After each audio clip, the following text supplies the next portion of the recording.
Good afternoon, and we are back with another presentation with our partners from the Orlando Regional County Historical Center here in Orange County. How many square feet do you have here, Pam?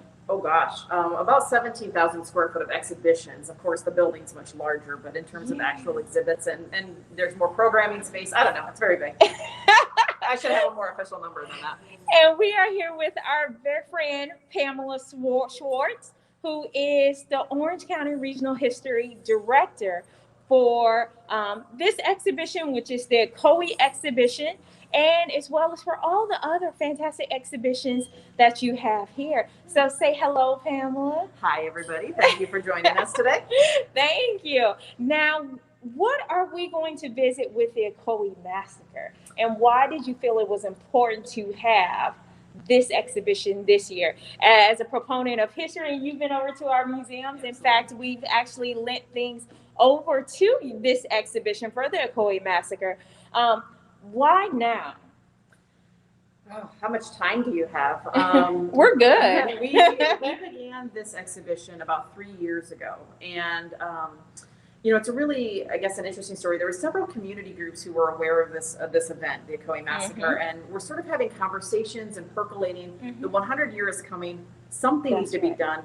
This exhibition, this topic, needs to come to the awareness of the community because so many people who have lived in Ocoee, lived in Orange County their entire lives, never even heard of this event. Wow. So different groups came to us, but we worked specifically with a group called the Democracy Forum, which is a group that started in 1997 and began doing research around this event. They learned about it and realized that it was still causing issues in the community of Ocoee and larger locally, right? It was a wound that never healed. Exactly, because it was and never a lot of talked salt about. has been poured on that wound as well. Every year is not talked about. Absolutely. And so bigger, more horrific, and they decided they had like different town halls and different community meetings in the late 90s, early 2000s, and so all of their archives they wanted to donate to us. Oh wow! And so they brought them, and it just a lot. And this is members of the community that kept their history. These are members of the community who found out this event happened in Ocoee and decided they needed to raise awareness about it. They actually sort of got called outsiders by the community of Ocoee because they weren't from there. But they learned that this happened and they wanted to start conversations to try to move forward. And so these town halls, they actually brought together descendants of Black survivors and descendants of white perpetrators. And quite frankly, it didn't always go well. Understood. And so they sort of disbanded eventually, but they brought their archives to us and they said, it's 2020, or, it's going to be 2020, 100 years. Would you please do this exhibit? And we said, absolutely, it's beyond due. And so we started doing research, and what we found was that there was both a lack of information and artifacts from the event, because when a community burns to the ground and the white community intentionally obfuscates the information, there's not a lot to show for it, right? That's right. How do we build a 3,200 square foot exhibition without stuff, right? We didn't have things. And so we decided to take a look at the topic. And this will probably, I guess, interest you in terms of like how we curatorially think about things, but when was the first moment in history that happened that allowed for something like the Ocoee Massacre to happen in 1920?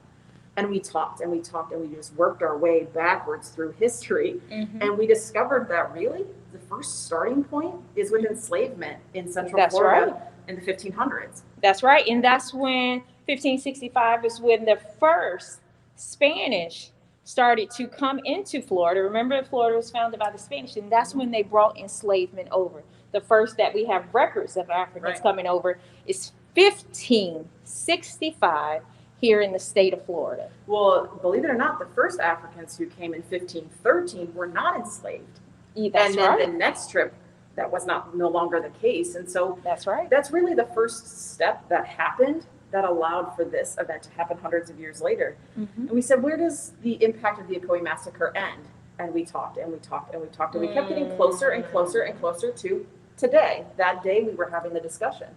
So we decided to broaden this topic. So this exhibition does focus mostly on the Ocoee Massacre, but it It's actually 500 years of history, and it takes you from that initial enslavement on the shores of Florida and St. Augustine all the way Wow. up through the Black Lives Matter movement today, That's right. the election of November 1920. And the entire last 6 or 7 months we were designing the exhibit, we had to keep rewriting the end because so much history kept on happening. So that's how it came to be, and that's sort of the general overview of the entire exhibition in terms of the span is not just 1 or 2 days in history in 1920. It's That's the right. 500 years that went into making it happen, and What happened before, after, and what's still happening. yeah, All still right. happening is a big part of that because history's not just over, right? No, It it doesn't continues to end. have legacies. And history repeats itself. Absolutely. And that's what we saw between the parallels between 1920 and 2020, as we were talking beforehand. Yeah. All right, so take us through the pieces. So I'm going to turn the camera around. All right.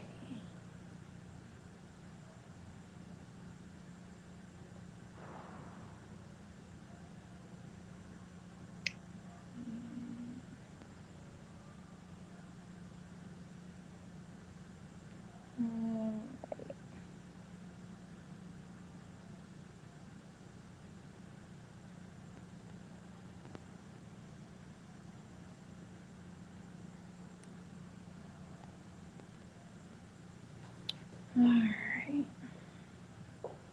All right. So now we're seeing the beginning of the exhibit. Yesterday, this was home, the Ocoee Massacre of 1920. All right, let's take a tour, Miss Pam. So we're going to go the other way here. So we start this exhibit, and an interesting thing about it actually is we have a text panel called About This Exhibition, which is not something that normally museum exhibits have. There's no like how to use this, what are the instructions. And we decided that we wanted to do this for a couple of reasons. We wanted people to understand how we built this exhibit.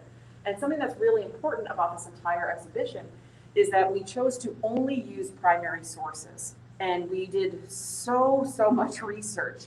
So we talk about that, but we also talk about racial identifiers and how those have changed throughout time, and who people are and how people identify isn't always known about history. We can't go back and ask somebody who's been gone for hundreds of years. And That's so right. we chose the racial identifier of Black during this exhibition because it's hard when you go through time between African American, somebody who identifies as other mixed races. So those are a couple of things that we put out. We wanted people to understand. We also have definitions throughout the exhibit because we want people to know these words. We want them to take them away and understand them. So if they hear them in the media or they hear them in a conversation, they can sort of have those bits of knowledge. And also, there's different themes we cover. So we just sort of set up the pace so everyone understands why we made the decisions we did. All right. Then this first section talks about before Ocoee, right? It starts with that first enslavement of Africans by the Spanish in 1565, coming to St. Augustine. In the exhibit, you're going to see these really bold and rich colors. You're going to see really large imagery. Those were all really intentional choices that we made to be able to sort of like lift the voices of this story and to show how deep and rich the history is.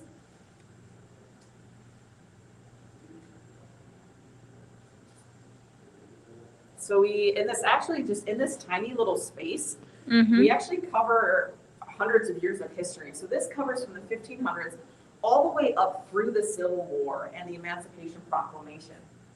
It goes through the Adams-Onis Treaty when the peninsula of Florida was actually ceded from Spain to America. Of course, Americans take on the tradition of enslavement from different groups that were sort of warring in Florida. Florida was, of course, British ruled and Spanish ruled, French, British, Spanish. It changed hands often. But when America came in, of course, it really solidified the fate for some time of those people who had been enslaved or formerly enslaved.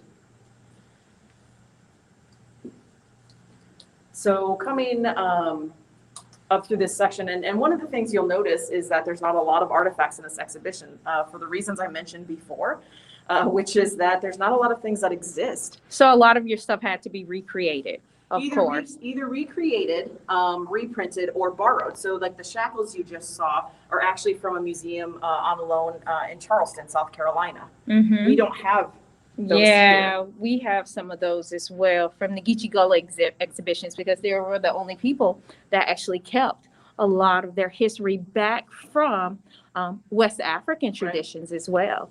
Right. Well, and that's just it. The artifacts are so powerful. But like this is a manifest of slaves from a ship that came in, and you'll notice a name on here actually. Let's see here, J.D. Stark.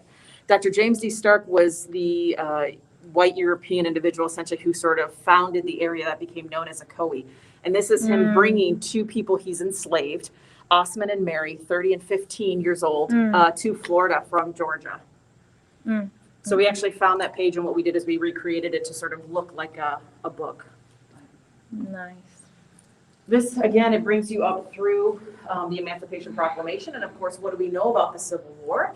That the Emancipation Proclamation happens and frees all of the Black people, right? That's what the 1865. That's what it's supposed to say. Yeah, that's what the history books have taught us.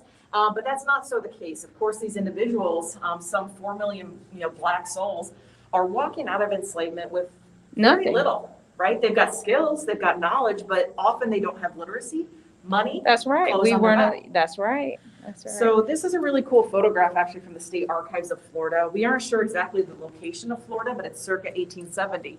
So if you think that's 5 years after emancipation, and look already at the prosperity that's being built, this sort of hard work that's gone into the Reconstruction period. Yeah, working on rebuilding. So through this section, we move into Reconstruction. We talk about Black codes. We talk about Jim Crow laws, and how freedom wasn't really free. All of these little Black codes and laws are say that again, Pam. Freedom wasn't really free. That's right. There's these Black codes and these different sort of insidious things that are written into the law that start to strip away these freedoms. Take, for instance, the photo in front of you. There was a law that said that any able-bodied person wandering or strolling about or leading an idle life could be arrested. Now, it doesn't say it's only for Black people, but you know now who it targeted. And so an individual literally just standing outside of a shop having a soda could be arrested. And what did that mean for the state of Florida? A lot of free labor. Incarcerated. Do we have an amount of how much free labor? Rules like that? I honestly don't think it's quantifiable. It's so much. They worked in turpentine camps. They laid many of the brick roads that you still see around That's today. Right.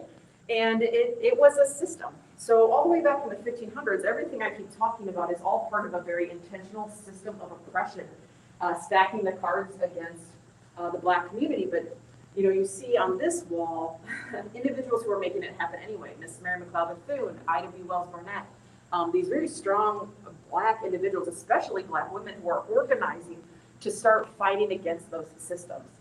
You also see the bad, like the Ku Klux Klan. So all of these things are sort of percolating together at the same time.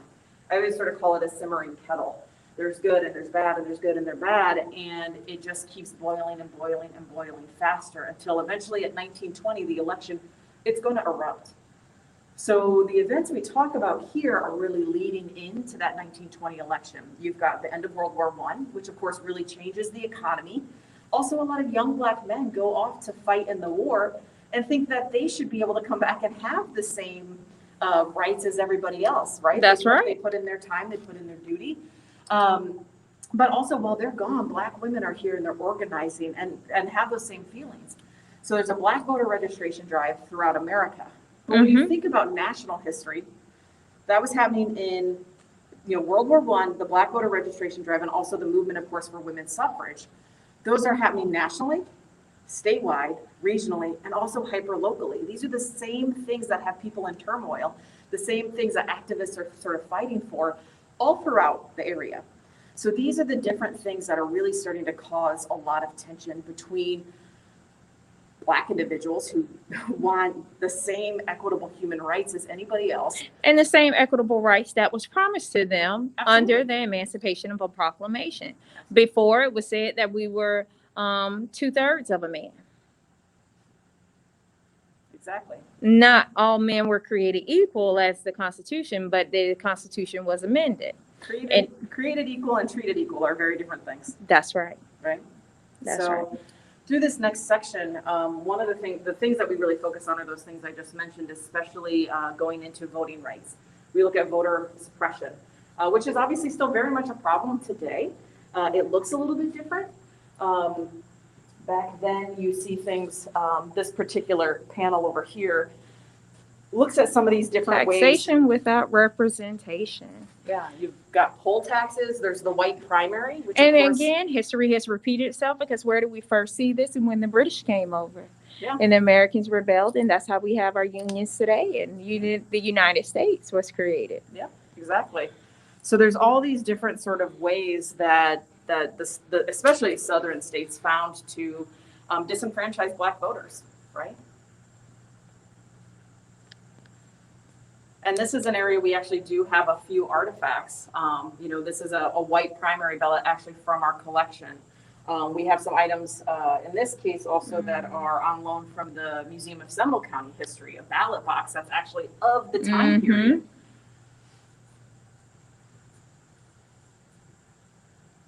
And of course, again, I mentioned women's suffrage. Women having the right to vote meant there was a whole new block of voters, but especially a whole new block of voters with Black women, because Black individuals in the state of Florida had typically voted Republican. If you know your political facts, those parties were sort of flip-flopped then. They were switched. Mm-hmm. Yeah, and Florida was a Democratic state, and part of the Black voter registration drive was to try to switch that party. So women's suffrage was a big point of contention for the Ku Klux Klan and white supremacists, because it meant that not only white women were going to get to vote, but also Black women who were showing to, register and come out in large numbers. That's right. That's right. And when we look at things like the Ku Klux Klan, one thing that has always been underplayed was the role that white women played in the Ku Klux Klan. Absolutely. How they preyed on that, and still prey on that, because you saw a lot of the rioters at the Capitol January 6th. A lot of them were women. Absolutely. And that was something that white men actually tried to incite during this election. They actually tried to threaten white women. There's a quote from a local white politician. He said, if the white woman would not register to vote, they would be ruled by their cooks and washwomen. That's right. Right? But there's an actual quote that goes against that from a Black woman activist that I love. It sounds very similar. It says, how would you relish the idea of being jostled in the election booths by your cook or washerwoman, who will have as much right to be there as the white women who employ them? So two quotes at different times, but clearly that was part of the argument. And I think it's really interesting, because that's a call two sides of the coin. Yeah. So all of that's going on. In this part of the exhibit, we sort of step back a little bit to the origins of Ocoee and how Ocoee came to be, because it's really important to know a few things, fundamental things about Ocoee that led up to what happened in 1920.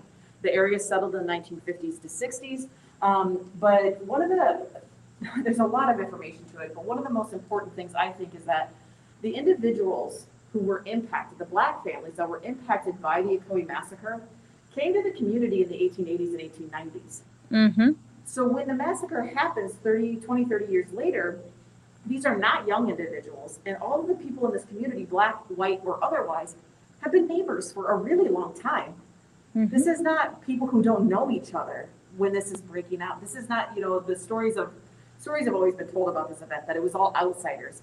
Well, no, it wasn't. The two white men who died were from Ocoee, and so these were all people who knew each other, and I think that's a common misconception. But we do in this section start to lay the groundwork for how the community of Ocoee forms, what was the population, how many people were Black, how many were white, etc. All important context leading back up to 1920 in the local story. We touch base on some of those things. Participation by young Black men in World War I in Ocoee. These are some of the founders and people who established Eatonville. Mr. Joseph Clark, brother to William Clark. This next panel is particularly important. We talk about voter intimidation of the Black community, but this is actually a letter from the Ku Klux Klan to two local white men. W.R. O'Neill and Judge John Cheney were actually doing lectures, if you will, out in the community to try to enfranchise Black voters, to teach them how to register, how to pay their poll tax. And they received a letter from the Florida Ku Klux Klan that essentially said, stop what you're doing, or else. They even copied it to the local Ku Klux Klan and said, watch these two. So not only were they intimidating Black people, but they were going as far as to intimidate very affluential and important white Republicans locally. And we have the original of that in our collection, which is really incredible. We chose to do a facsimile so we could enlarge it. But that's a month before the election. The intimidation was very real. We also have some copies of newspaper articles because the Ku Klux Klan actually had a huge march here just days before the 1920 election with sort of that same sentiment. If you're Black, do not get out to vote.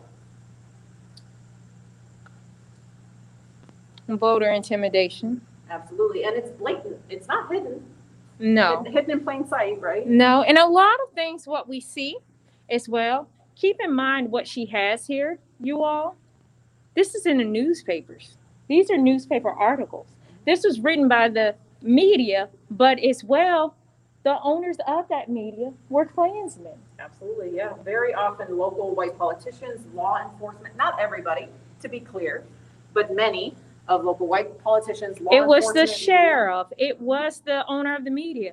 It was the largest landholders. As you said, Mr. Stark over there that brought in enslavement was the largest owner of real estate that owned, like, was from Ocoee, and that owned a lot of it. Absolutely. So this whole section of the exhibition really goes together. If you've ever heard of the Ocoee Massacre, you know there's both a big lack of information, but there's also a lot of misinformation. A lot of the stories that have long been told about this event are not true. So as an early exercise of our staff trying to figure out what the heck the actual story was, we took 129 different accounts of the Ocoee Massacre and we streamlined them into one mega story. And then you'll see numbers. Each one of those numbers is actually a source citation. And you can come to this screen in the middle and you can look at any of them. So if you want to know who said this was a thing that happened, you can go to resource 38, let me find it, click it, and read it. And what this really buys into is the relevancy today, how fast misinformation spreads, who spreads it, how they spread it. So this one screen has 129 sources. There's oral histories, video histories, news articles, Very nice. thesis papers. And you need to judge your information based on who said it, when they said it, and how they said it. And this is us sort of relating to today because in an era of social media, misinformation spreads even faster than these 129 social media and just having access to the internet. But what we see, again, history repeating itself because the same thing happened 100 years ago. Absolutely. So from this text, what we did is we peeled back all of the layers to only what all of the accounts agree upon or to what we can prove through primary sources. So if you take away all the yellow text, the things that we are left with is just 4 paragraphs of white text. Now, this doesn't mean some of these things aren't true. It means we can't prove them. So this 4 paragraphs are really the only verifiable story that we can share about what happened at the Ocoee Massacre. And being a historian, we want to make sure that the history is told accurately and that the history can be recorded and what's said is preserved for later on accurately. Absolutely. That's the biggest part of this exhibition, is that the history is told accurately. Yeah, and there's just been so much misinformation. And the thing about those 4 paragraphs is they tell a compelling enough story, a horrific enough story. We can't talk about all those different details of the story. So the Ocoee section goes on to outline a few very specific topics. We talk about land ownership. This is, again, one of the most, I think, important parts of the exhibition. We transcribed some 200 land deeds, and the goal was to figure out what did the Black community lose that night. The story's always gone that everybody left immediately and nobody tried to come back, but that's just not true. It took 6 years or so for everybody to sell out their properties and go. What we did is we created this interactive land deed map. So you'll recall the earliest Black families who were still there at the time the massacre came in the 1880s. Blue equals white land ownership, yellow equals black land ownership. So what you're going to see from 1888 to 1920 is a slow rise in prosperity of the black community as they start to save money and purchase their own land, their own farms. So at the time of the massacre, this is what's been built. Now keep in mind, there's probably about 50 families renting, and we'll never know where they live. There's just no documentation. But for actual land ownership, there are land deeds. The deeds. Mm-hmm. So you can click any one of these properties and see who owned it. So Mr. John and Lucy Hickey bought this land in 1911 for $200 from a white couple. 1911. 17 months after the riot, they were forced to sell it in April 1920 For $5. 1922 for $5. My God. Now, we'll never be able to get the full picture of how much the land was purchased for and how much it was sold for. But what we can look at is what that property is worth today. If black families in Ocoee had been able to stay and keep their land and pass on their generational wealth, we know that that property would be worth well over $10 million today. Some of these properties we can't evaluate. There's a highway going through them or baseball diamonds. But that is a Which number. made it even more profitable. Yeah, exactly. And so it's really hard to tell descendants of these survivors that grandpa should have given you $2.5 million of property, but he couldn't because of this event and the ongoing history from it. You watch that 30-year rise of prosperity, and now in just 6 years, you watch the loss of black land. 0. To 0. And So- blacks didn't start moving back to Ocoee when? Probably. It took a half of a century, about 50 years up until the 1970s. There was a program called Homes in Partnership that started to move some different families of color back into the area. It was this like a building project where they would like build homes. Mhm. Might be like sort of similar to Habitat for Humanity today, but it's not exactly the same. Yeah. But we actually did an interview with a gentleman who was 13 at the time. His family moved from a black area of Apopka to Ocoee in the 70s. And he likened the experience to sticking his finger in an electrical socket. He said it was like they were being constantly punished and didn't know what it was they had done other than being black. So even 50 years later in the 70s, when people started trying to move back in, they were not treated equitably. Because it was still an all-white community, Absolutely. an all-white township. And there's still problems in the 1990s, which is why the Democracy Forum formed, right? So we talk about land. There's a lot more to all of these stories than I'm telling you here. This is a very You short- definitely short- got to come visit the exhibition, and it is a beautiful, well done exhibition. How much time do you need to go through the entire exhibition? Oh, it depends on if you're a person who likes to read all the text panels like me, or if you're a person who likes to browse. Really what we ended up with was almost 3 separate exhibits, the before Ocoee, Ocoee, and after Ocoee. For somebody who's very studious and wants to read all the parts, I'd recommend 3 hours, to be quite honest. Some people come and they spend 1 hour. There have been people who've come and spent a couple hours and then come back again.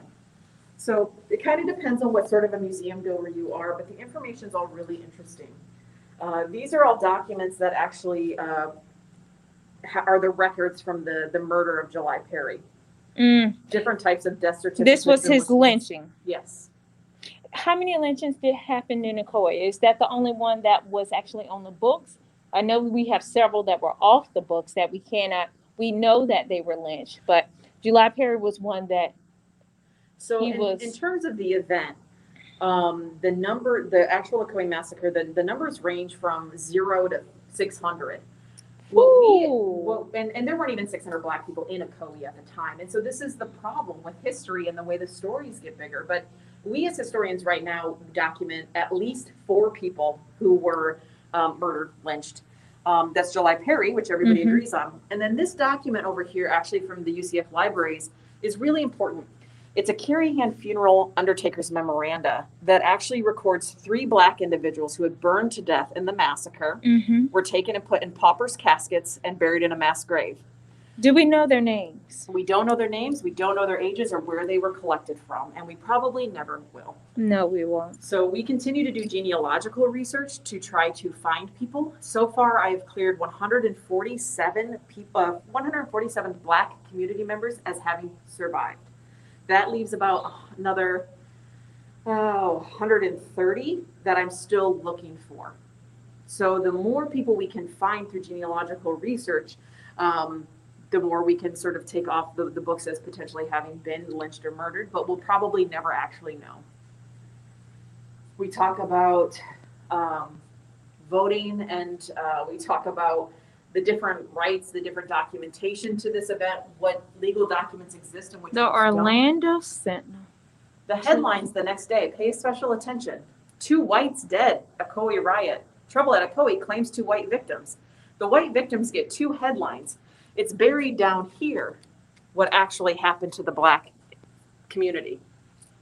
And that's the next day. That was what was important in the headlines, is that these 2 white men had died, not that others had been lynched. Hundreds have been ran off their land and lynched. So this is sort of after the massacre. Again, we talk about what legal documentation exists or doesn't exist. I mentioned the story that it's always gone that all the black people left Ocoee that night never to return or fight for their properties, and that's just not true. The panel over here actually discusses ongoing terror in the community. So over the next year, people are called in on anonymous tips for bootlegging, and they're taken by lynch mobs, and they're warned that they've been talking too much about what happened at Ocoee. There's dynamite being thrown in black people's homes the next year. It wasn't over with one event. The white community— It kept going. It kept going. The white community, I guess, didn't accomplish what they had hoped, and so the terror continued until they drove the black community out, which is a way more horrific story than just everybody left that night.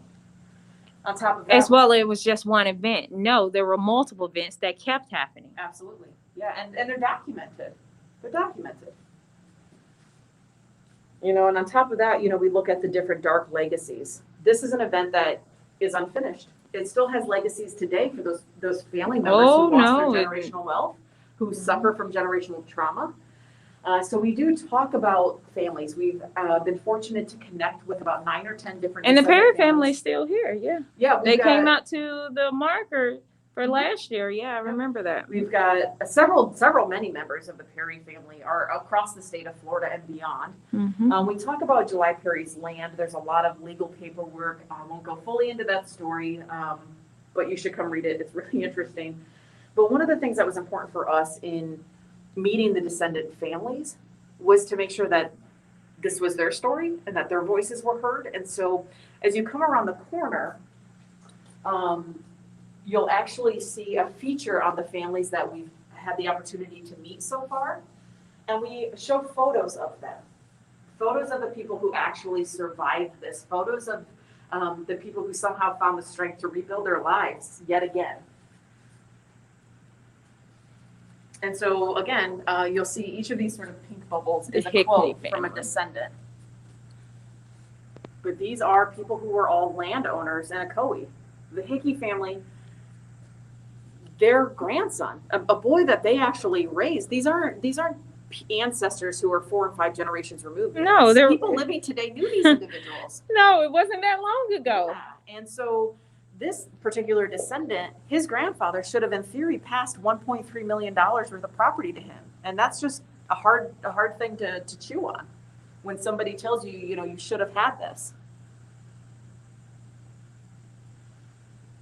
And each one of these families had profound loss of property and generational wealth, and somehow went on to rebuild. Even the Hightower family went to Fort Lauderdale, rebuilt their lives, and then their property was taken again through eminent domain. 3 times that family has been wiped out. And we've actually edited this section of the exhibit. We keep adding to it as we meet more families through our research. And then this is the quote I was sharing, for 50 years, Ocoee is a white sundown town.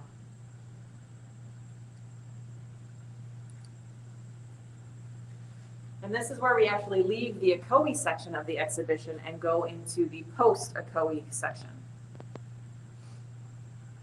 And we talk more about lynching in Central Florida to your previous question. I'll show you where we've sort of documented, because for Ocoee, we know it was at least 4, but there's of course countless others over time that are also lynched here. You'll see here throughout the exhibit, we also have voting stations. So these are actual places you can interact that we've been cleaning regularly, but there are places you can come and have a deeper dive into the content, and you can also express your vote or your opinion. This particular station asks you, should descendants of Black families impacted by the Ocoee Massacre be financially compensated? She says yes. Then you learn about it. Emphatically. So you vote, then you learn about what the situation is, what the story is. Then you can actually view how your results go against everyone else's. So you can actually see how many people voted yes or no in this exhibition. We have one about incarceration and reinstating voting rights for felons. We have one about literacy tests. So each of these are areas that you can have an opinion, but also learn and inform your opinion. Moving through the exhibit, again, this is post-Ocoee. So unfortunately, Ocoee wasn't the only event of its type throughout America or even locally. No, but we do see the same themes recurring. Absolutely. It's all over land. Yeah. With Emmett Till I to would say the it's Ocoee over- Massacre, Black Wall Street in Oklahoma, Yeah. to the bombings of the churches in Alabama. It's all over prosperity. And it's because I say not property because it wasn't always about physical property. Sometimes it That's was about right. intellectual property. That's right. Black Wall intellectual- Street or Goldsboro was Exactly. doing better than Sanford at the time. Well, and there's actual quotes that, that was sort of the idea of Ocoee Massacre is that the Black people were becoming more prosperous Than the whites. people. That's right. Uh-huh. Yeah. And they began to get jealous. Absolutely. Mhm. So this is a list actually of what we know to be other lynchings in Central Florida. It ranges from 1887 to 1951. Now they state, I don't know who they is, but whoever says that our last lynching of a Black man was in 1951. And I would say really it was actually, I think, just a month ago. So Come on, Pam. this is not where it ends. We just call it differently. We talk about it in the media differently, etc. We don't call it what it is. Unfortunately, there's really little to be known about so many of these individuals, and that was part of the system that was by design, because when people know things are happening, they might do something And about it, again, or they these might are not. the ones on record. These aren't all the ones that happened. These were the ones that were Yep. just documented. These are the ones we could find any tiny little morsel about, and you'll even see Mhm. Earth name unnamed, because a lot of times they didn't even take the time to name the individual, but it was documented somehow, somewhere, and we've added it to the list, and we'll continue to do that research. This map, actually, you can visit online. It's the Monroe nice. Florence Works Today map, and unlike just our Central Florida, this is lynchings across America throughout time. And it actually also looks at Italians, Chinese, Latinx, other individuals who have been targeted by lynching throughout time. That's right. And you can actually zoom in, and you can click any one of these dots and read about that individual if there's information to be known. But if you explore this map, you'll see that almost every one of these dots, the reason given for their lynching had to do with a single white accusation based on. And it didn't have to be proven. Like no. she said, No, an it's accusation. vigilante justice. It's That's people who right. think they're upholding the law, and by that I mean that's just. Oh, that's you a- whistled at a white that's woman. The thin veil. That's of right. Excuse, yeah. So this is horrific. We wanted it to be big. We're literally showing this on like a 6-foot touch screen, right? And to Because- get that to scale, I will show you Yeah. how large And that again, is. you can explore this online. Florence and Monroe Works Today, and you can go and read about these people. You can say their name, and you can think about what this is. This is on loan from the National Museum of African American History and Culture. That is a poster of an anti-lynching poster from the NAACP, who are very active in trying to make this stop. I mentioned Ocoee wasn't the only massacre of its kind, obviously, No. in the U.S., but just 3 years later, we see the Rosewood Massacre. That's which right. is not far away. And I would venture to say, though there's a lot of similarities and dissimilarities between Rosewood and Ocoee, there were some of the same players involved. And I think that Ocoee probably set a pretty easy precedent, right? Look how easy it is to grab this land, really. Let's go do it someplace else. Right? So you see this, and now Rosewood happens over several years. A big difference of Rosewood and Ocoee is that the descendants and survivors of Rosewood did actually successfully receive a claim bill. They didn't call them reparations, but they did receive some sort of a monetary give from the state's lack of response to that. And there's also a scholarship fund. So that's one of the things with the House Bill 1213 that Representative Thompson and Senator Bracey and others have put forth, they did take out the reparations request, but it sounds like they're going to be hoping to do a There new are one. different Yeah. activities that So are there's attached to the bill. Community money, center, There's scholarships, scholarships, there's loans for Mhm. Black business. There's a lot of different things that can be done. homestead. Right. Yes. And Mhm. so that's all part of the conversation and things going forward. But we can actually, through that land deed map, show that there is a huge loss of wealth. If you're local, you might know the Bob Carr Theater. This is actually a picture of that. It was called the Municipal Auditorium in 1928 of the whole Ku Klux Klan filling it. And basically, this is all the who's who maybe not were members, but were certainly attending their rally. Judges, sheriffs, again, people in local leadership, We come up to the 1950s. elected officials. Yeah, we come up to the 1950s, and the 1950s were The another Groveland Four. rash of very violent events in Central Florida. The FBI actually called it the Reign of Terror. So the Groveland All Four. in Florida, when people don't think of Florida as that. And at one time, Florida had the highest number of lynchings Mhm. in the United States. But Florida, as you just saw Pamela say, we had not only the Ocoee Massacre, you have Rosewood, here Rosewood, and then you have the Groveland Four. Well, not only that, you've got the Groveland Four, you've got the bombing of the Kermit custard stand on OBT. They refused to segregate their ice cream counter even after threats from the Ku Klux Klan, and they ended up bombed. There's a series of night raids that take Black men out and murder them. This is 51. Same This time is all the Harry T. and 50s. Harry V. Moore.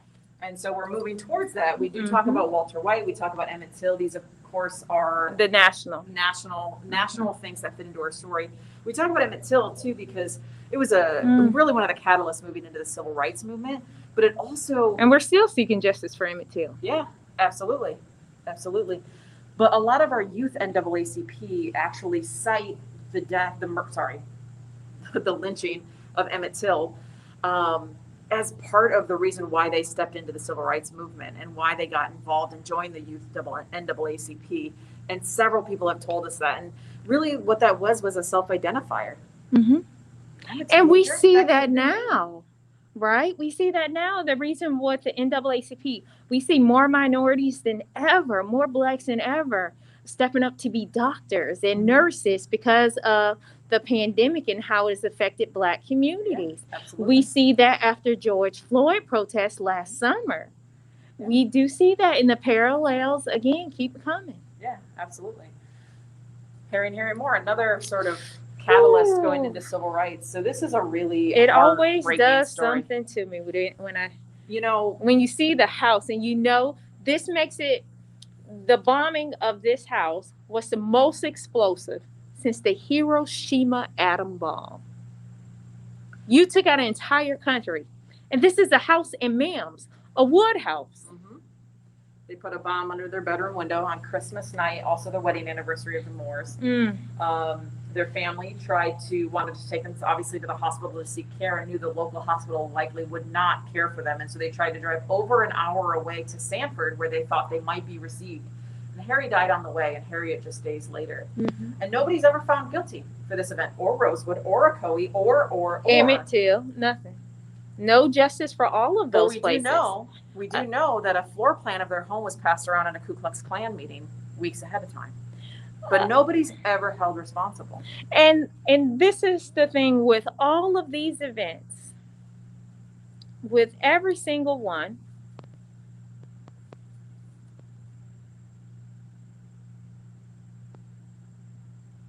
Yeah, and it's all of these things are sort of leading into that civil rights movement.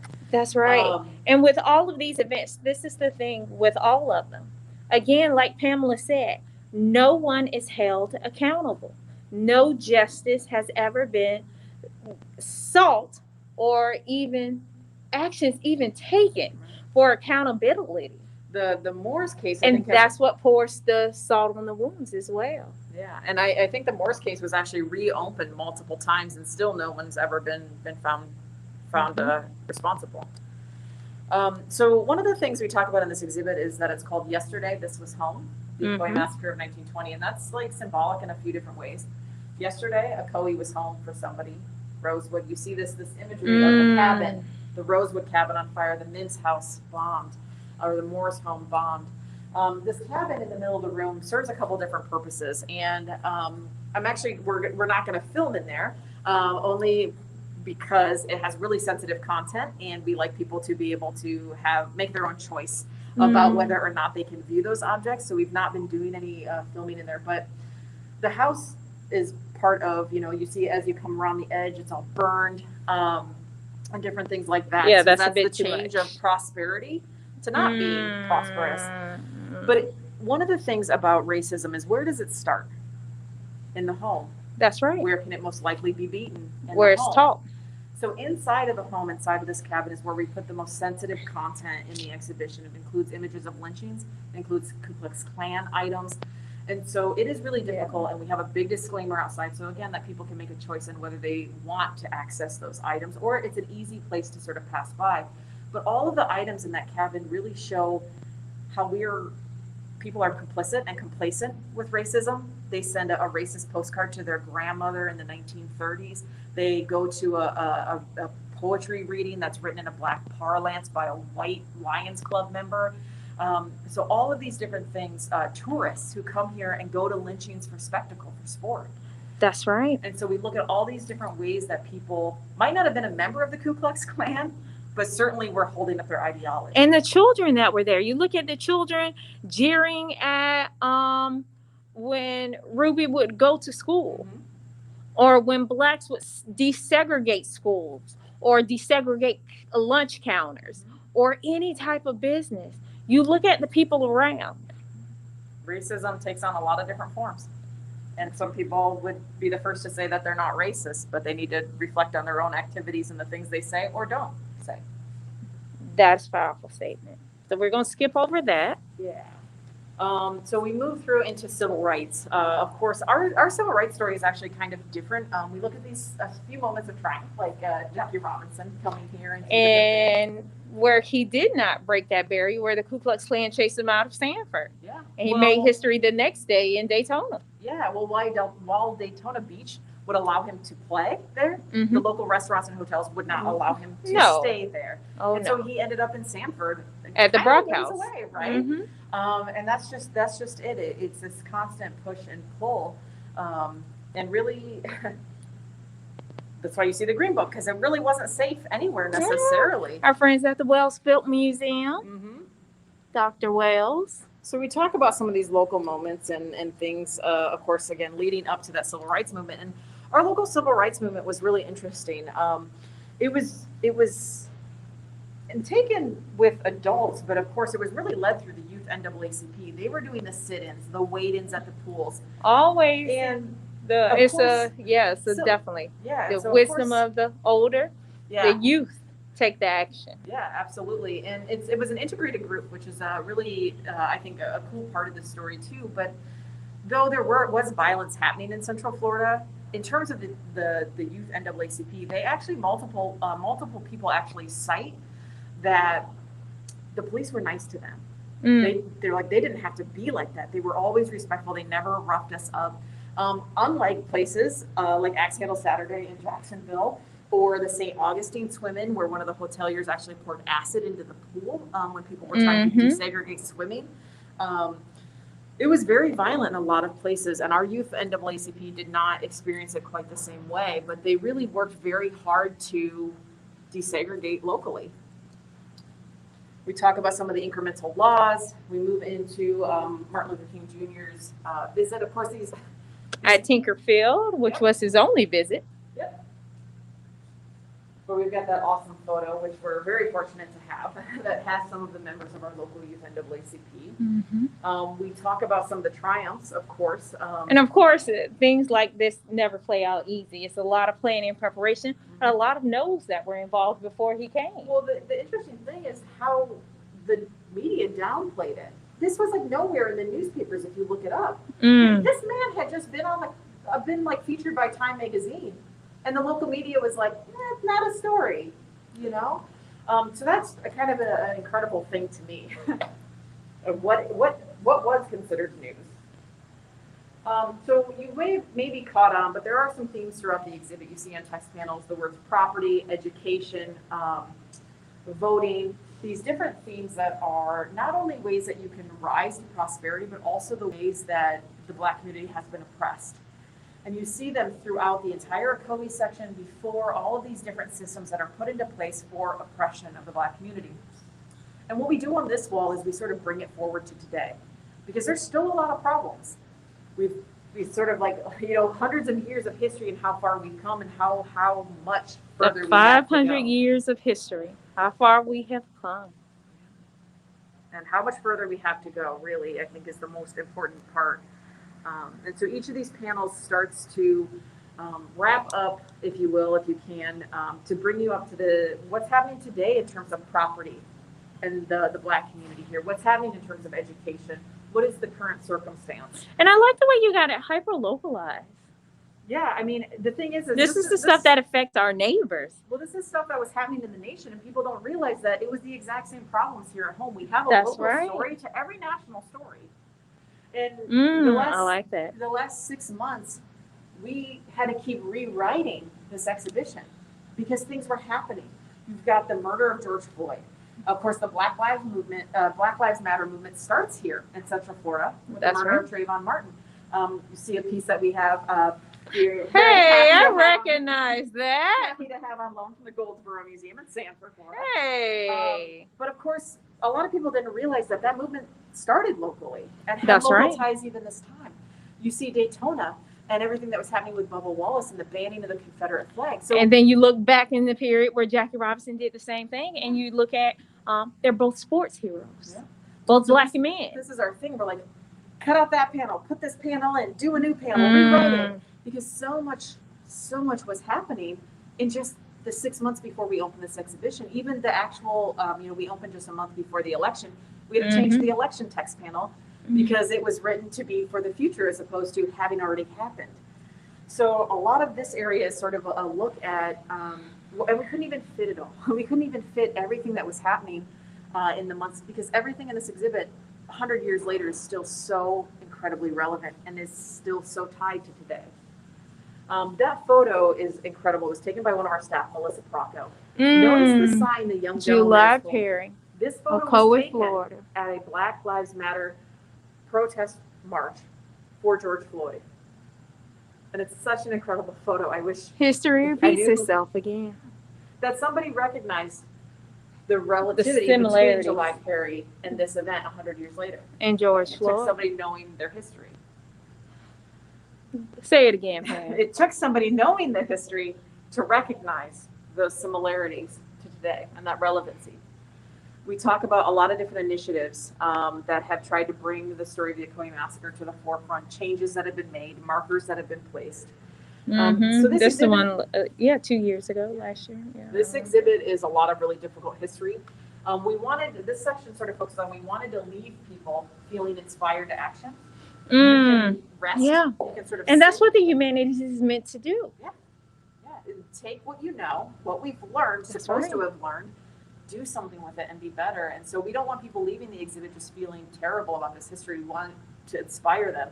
So we actually have resource cards that people can actually take and with them, and they have resources. So sweet. So we've got a book list that the Orange County Library helped us to put together for this.